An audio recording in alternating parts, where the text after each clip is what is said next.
Hi sir, ఎలా ఉన్నారు? బాగున్నా సాయి. సార్ చూస్తే వర్షం పడుతుంది. అవును, మీ డ్రైవింగ్ ఎలా? నా డ్రైవింగ్ చాలా హ్యాపీగా ఉంది. నాకు ట్రావెలింగ్ అంటే చాలా ఇష్టము. సో అందుకే కొత్త కారు కొని డ్రైవింగ్ చేసుకుంటూ ఉన్నాను. చెప్పు సాయి. కొత్త కారు ఎప్పుడు కొన్నారు సార్? కొత్త కారు కొని 2.5 వీక్ అయింది. Nice, congratulations. Thank you Sai. Okay sir, ఒక చిన్న డౌట్ సార్. డౌటా? చెప్పు సాయి. సార్, మనుషులు ఎట్లా చనిపోతున్నారు సార్? మనుషులు ఎలా చనిపోతారు అంటే వారి మీద వారికి ఒక ధైర్యాన్ని కోల్పోయినప్పుడు, లేకుంటే అతిగా ఆలోచించి అది జరగనప్పుడు, ఓకే, ఉన్న స్థితిని కాదని లేని స్థితి కోసం వాళ్ళు ప్రయత్నించినప్పుడు, ఇలా రకరకాలుగా మనుషులు చనిపోతూ ఉంటారు. యాక్చువల్లీ ద మెయిన్ ఫండా ఈ భూమి మీదకి వచ్చింది హ్యాపీగా బ్రతకడానికి. అవును, అంటే ఉన్న దాంట్లో హ్యాపీగా బ్రతకడానికి, 3 పూట్ల తినడానికి, నిన్ను నువ్వు ఆరోగ్యంగా పెట్టుకొని ఎదుటివాడి ఆరోగ్యం కోసం నువ్వు ప్రయత్నించడానికి. అలా ఉన్నప్పుడు మాత్రమే నీకు హ్యాపీనెస్ ఉంటుంది. ఓకే, అది పోయి జనరల్గా ఏమైంది అంటే కనుక మనిషి అనేవాడు స్వార్థానికి లోనైపోయినాడు. ఒకటి సుఖానికి అలవాటు పడిపోయినాడు, అది ఒకటి. ఇంకొకటి మితిమీరినటువంటి నమ్మకం లేకుండా ఉండడం ఎదుటివాడి మీద. ఓకే, ఎప్పుడైతే ఎదుటివాడి మీద నమ్మకం లేదో నీ మీద నీకు నమ్మకం లేదన్నమాట.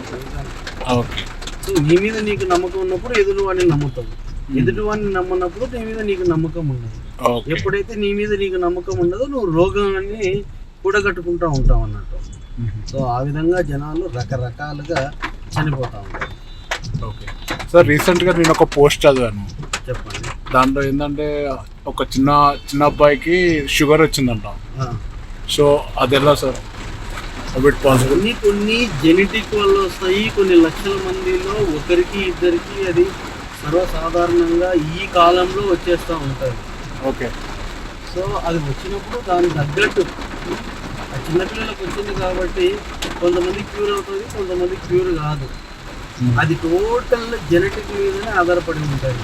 అంటే ఆ ఫ్యామిలీలో వాళ్ళ అమ్మకు కానీ నాన్నకు కానీ లేకుంటే వాళ్ళ పూర్వీకులకు కానీ ఆ డిసీజ్ అన్నది ఉంటుంది కంపల్సరీ. ఉంటేనే అది వస్తుంది. సో జెనెటిక్ వల్ల. సో దాని రీజన్ చెప్తా. యాక్చువల్లీ ఎలా ఉంటుంది అంటే కనుక ఒక సర్కిల్ ఉంటుంది డయాబెటిక్ అనేది. ఒకటికి 80 ఏళ్ళలో వచ్చింది అనుకో ఒక తండ్రికి, వాడి కొడుకు వచ్చేసి 70 ఏళ్ళకే వస్తుంది. అట్లా వాడి కొడుకు వచ్చేసి 60 ఏళ్ళకే వస్తుంది. వాడి కొడుకు వచ్చేసి 50, అట్లా తగ్గుకుంటూ వచ్చేసి అట్లా ఒక సర్క్యూల్ అది. అంతే. ఈ అబ్బాయికి 10 ఇయర్స్ కూడా వచ్చేస్తుంది. అంతే, 10 ఇయర్స్ లోనే వచ్చేస్తుంది. ఓకే.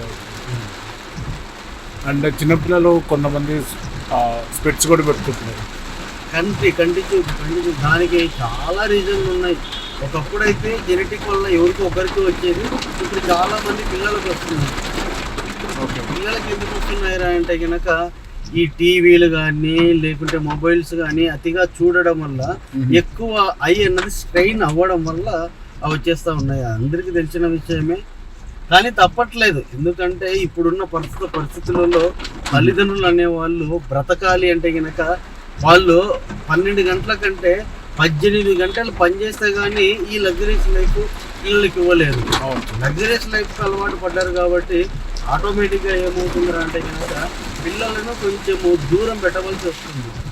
పూర్వకాలంలో ఏంటంటే అమ్మమ్మలు, నానమ్మలు, అబ్బలు, జేజనాన్నలు వీళ్ళందరూ పిల్లలను చూసుకునేటోళ్ళు, కథలు చెప్పుకునేటోళ్ళు, ఆడుకునేటోళ్ళు, బయటికి వాకింగ్ తీసుకుపోయేటోళ్ళు. అట్లా పరిపరి విధాలుగా పిల్లలు అనేవాళ్ళు చాలా బిజీగా ఉండేటోళ్ళు. ఎక్కువ స్ట్రెయిన్ ఉండకుండా నేచర్ నుంచి ఎక్కువ నాలెడ్జ్ని తీసుకునేవాళ్ళు. ఇప్పుడు ఏమిటంటే చిన్నప్పటి నుంచే వాళ్ళు స్ట్రెస్కి లోనైపోతూ ఉన్నారు. అందులోనూ చిన్నపిల్లవాడు యావరేజ్ ఒక 3 ఇయర్స్ పిల్లవాడిని చూసుకుంటే కంపల్సరీ 10 నుంచి మినిమం 18 అవర్స్ వరకు వాడు పడుకోవాలి. 3 ఇయర్స్ వాడు. ఓకే. ఇప్పుడు ఎక్కడ పడుకుంటున్నాడు? 3 ఇయర్స్ వాడు 18 అవర్స్ పడుకోవట్లేదు. వాడు కూడా 6-7 గంటలే పడుకుంటున్నాడు. మిగతా టైం మొత్తము అవేర్నెస్ తోటే ఉంటున్నాడు. అవేర్నెస్ కూడా ఎట్లా ఉంటున్నాడు అంటే ఎక్కువ స్ట్రెస్కి లోన్ అవుతా ఉన్నాడు. ఆ ఐ ఓపెన్ చేసి చూసి ఒకప్పుడు ఊర్లలో ఉన్నారు కాబట్టి అక్కడ ప్రకృతితోటి అనుసంధానం అయిపోతుంది. ఇప్పుడు అలా లేదు. ప్రకృతి ఎక్కడ ఉంది?